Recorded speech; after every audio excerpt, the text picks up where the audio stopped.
What's up, guys? I was recently interviewed for the Indie Underdogs podcast, and so I'm going to share a clip of that with you as well as showing you some art that I did. Stick around to the end where I'll show you some more art that I've been doing and share some exciting news with you. Hi, everyone, and welcome to Indie Underdogs, a monthly audio podcast highlighting music that deserves a wider audience. I'm Mike Harvett. This month's episode is an interview with Danny Sabra, one of my favorite songwriters from the Omaha area. You may know him from his solo work, but there's a good chance you've heard him in other places too. His experimental group, Colloquy, has performed at the Under the Radar Music Festival. He's played with and for artists like Sleeping at Last, Tim Kasher, the Daredevil Christopher Wright, Sky Piper, Memory Mines, All Young Girls Are Machine Guns, and even Kansas. Yes, the Carry On My Wayward Son, Kansas. But it doesn't stop there. Outside of the world of rock and roll, he's played at the Holland Center multiple times. He's had classical pieces commissioned. He's worked with the Omaha Native tribe to write music based on their traditional songs, including transcribing some of their songs into music notation for preservation purposes. Danny has even collaborated with the dance company TBD. So what I'm trying to say is, the dude gets around.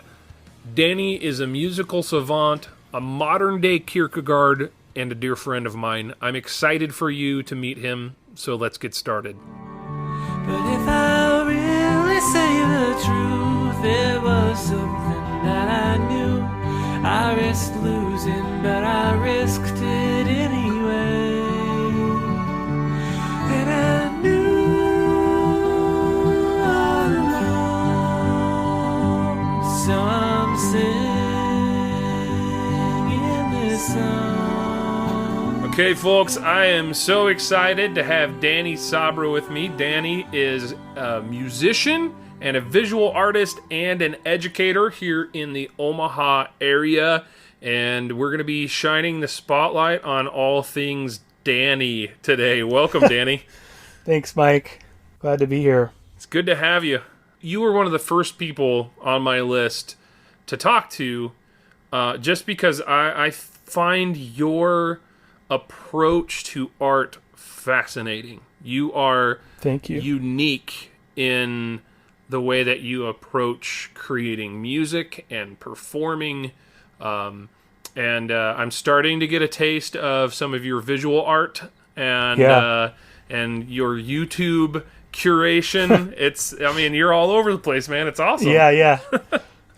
I've only been doing visual art for like 2 years now, and so it's relatively a new thing, but it's given me it's a really interesting perspective because I've been doing music for so long, and then to approach art as a student, it's like kind of, I don't want to say being an expert, but being, experienced in one thing and also being like, I have no idea how to do this, all of the like beginner newbie frustrations, and like learning how to do something for the first time.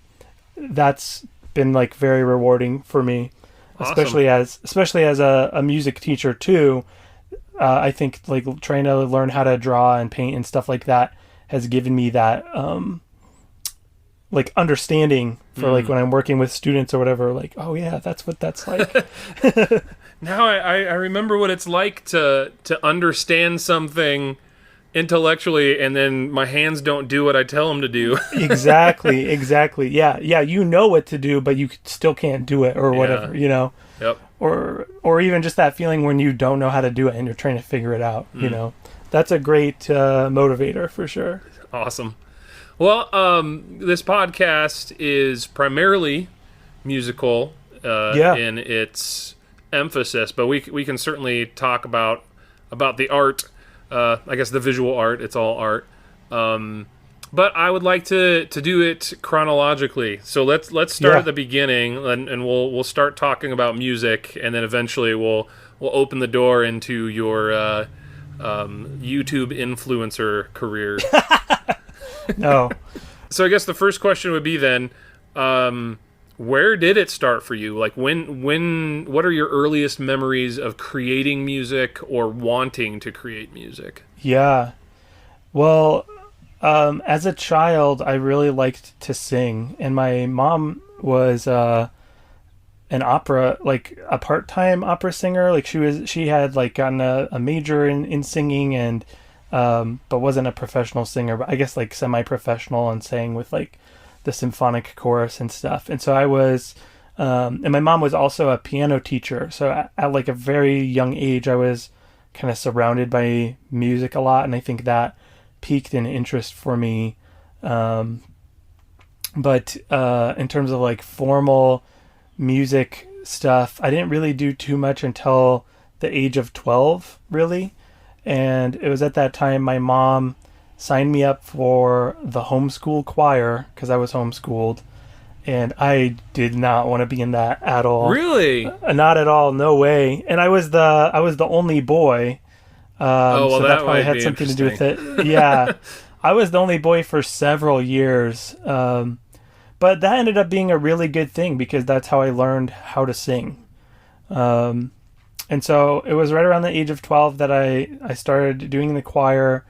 I also, my mom's whole family are a family of musicians. My grandma played the piano. My grandpa played the fiddle. My uncles played guitar and banjo. And so a lot of times for holidays and stuff, we would be, gathered together and everybody would be playing.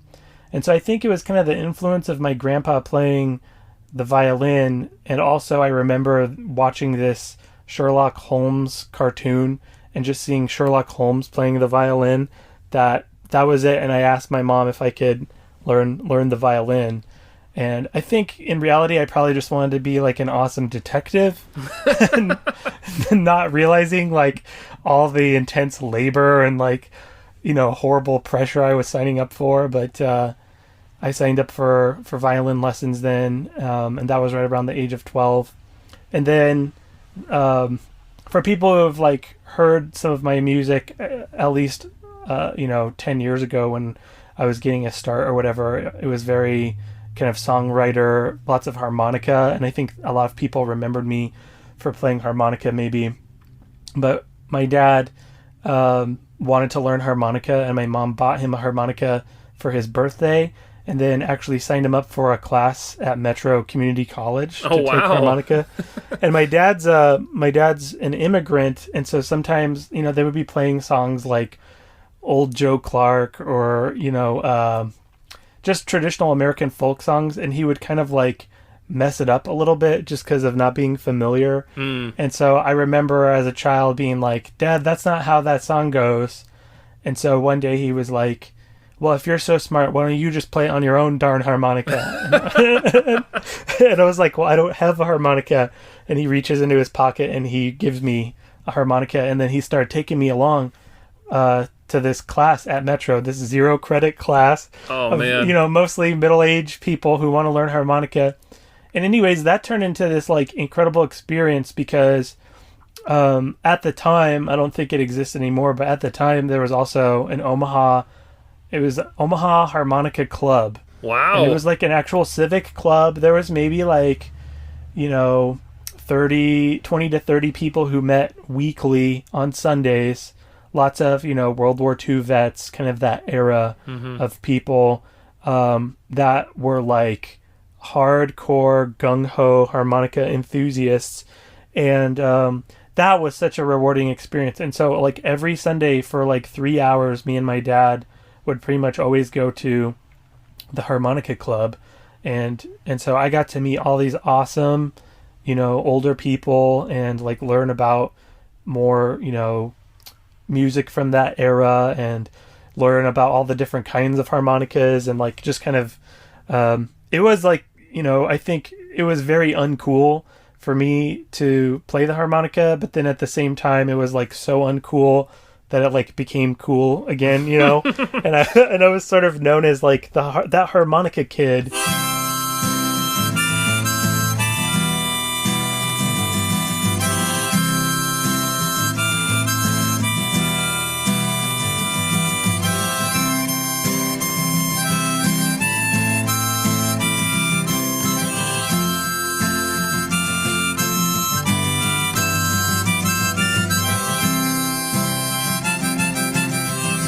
So yeah, those are my 3 main things that I did. I sang in the homeschool choir. I took violin lessons, and I played the harmonica.